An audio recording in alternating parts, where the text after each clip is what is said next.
Informasi lainnya, Saudara, rumah dinas Kapolri Jenderal Polisi Listio Sigit Prabowo di kawasan Kebayoran Baru, Jakarta Selatan diserang orang tidak dikenal. Penyerangan terjadi kepada anggota yang sedang bertugas jaga di rumah dinas Kapolri di Kebayoran Baru.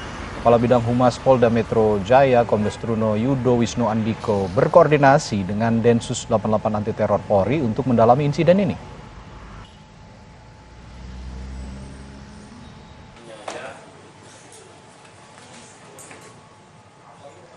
Dan tidak lama kemudian, Saudara, pelaku sudah ditangkap akhirnya. Dan akibat penyerangan ini, satu personel polisi yang tengah berjaga terluka di bagian bibir.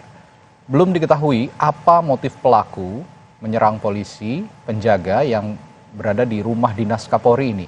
Setelah berkoordinasi dengan Densus 88 Anti Teror, polisi memastikan pelaku tidak berafiliasi dengan kelompok teroris.